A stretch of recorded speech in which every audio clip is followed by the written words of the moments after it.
Well guys, welcome back at ImWateringPSUs, and here we are reviewing another GPU. I am lucky enough to get a lot of GPUs from the RTX 5000 series on hands, but I am only reviewing the ones which are, I think, a very good buy or a really bad buy. So if you're watching this video, chances are this is a really good or really bad. And I'm gonna just tell you off the bat, this is a pretty good buy because it's cheap. This is the Zotac Solid RTX 5070, and it's basically an MSRP card, so you can buy this for around the price which you're supposed to. I think the argument on RTX 5070s is a bit different than the ones I've done on higher end models, because here you're getting a mid-range card which really doesn't draw that much power, and which means all the heatsink designs on every card, even if you buy an Astral card or an MSI Vanguard, they are a lot smaller because the card just puts out less heat. They are more compact, they usually 2 slots cards, and they're very easy to cool down,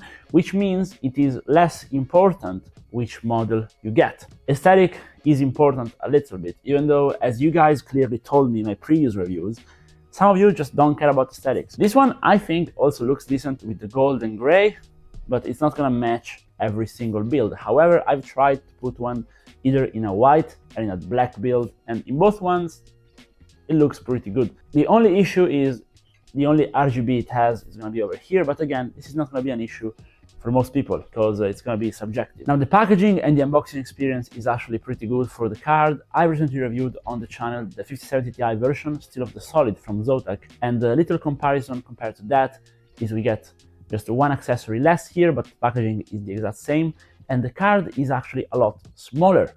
Again, because this is not needed since the 5070, but just by looking at the 5070 Ti Solid and this one, it's a crazy difference. But 5070 Ti had a very oversized cooler, so that's why it's the case. If you want to just keep this video short, I'm gonna just tell you off the bat. If you're after a cheap 5070, this one works well, it has decent packaging, the build quality is good, it looks decent, and it performs actually really well because it has a pass-through design, 3 fans, pretty big card, and the 5070 is not a card that draws a lot of power. So yes, you can go ahead and buy this if you buy it for MSRP. Do not buy this card, which is a pretty cheap card, for over MSRP. It's just a waste of money. I would not go ahead and pay 100 or 200 bucks more for a 5070 ROG Astral or for any premium model 5070s, because I think it's wasted money on this segment. Usually with those 200 bucks more, you can get a 5070 Ti from a cheap model. And I think it's better to go higher tier card, cheaper model, rather than go with a lower tier card like 5070 in a more expensive model. So I think for 5070s, we should really only be talking about entry-level stuff or stuff which you can buy for entry-level prices, if it makes sense. Now, a good competitor of this is going to be, for example, the Gigabyte, Windforce, Gaming, those cards, okay? They're going to be around the same price in your area probably, and this looks better, but performance wise they are the exact same. This one has a little better VRM and slightly better memory coverage from the heatsink, but again, I am not going to go in depth with test performance difference, because even if you compare this to an Astral 5070, performance difference is going to be around 3%, and if you go ahead and undervolt or overclock this card, you can get 10% more performance. And the 10% you can get is the same on this, and it's the same on the ROG Astral card. So what's the point of buying a more expensive one if not looks? And if it's only looks and being slightly more silent, which as we've seen with the launch issues with the ROG Astral card, well, sometimes you don't even get the extra silence. So the most sensible buy is going to be one of these. Now, the Solid version from Zotac is basically going to be the replacement to the Holo, technically, from the previous lineup. So if you guys know Zotac, and again, like every video where I cover Zotac, I have to make a disclaimer. Zotac made some really bad cards in the past, and I'm talking about RTX 3000, which I would not buy again. I'm talking, of course, about the GDR6X version of 3000 series cards where the memory was overheating.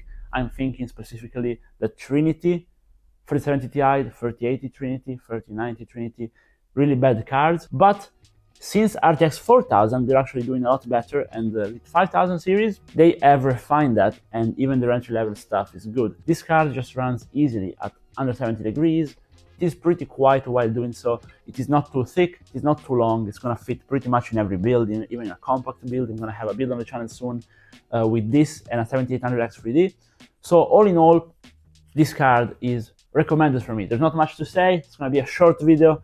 Just it is promoted and it's one of the best buy at the moment, at least in my area. So you can go ahead and buy one. Don't overpay for your GPUs, guys.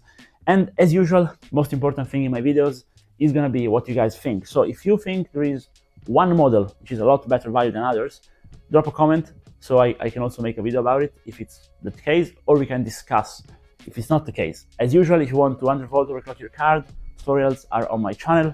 If you watched the video this far, maybe subscribe, and see you guys again. Bye bye.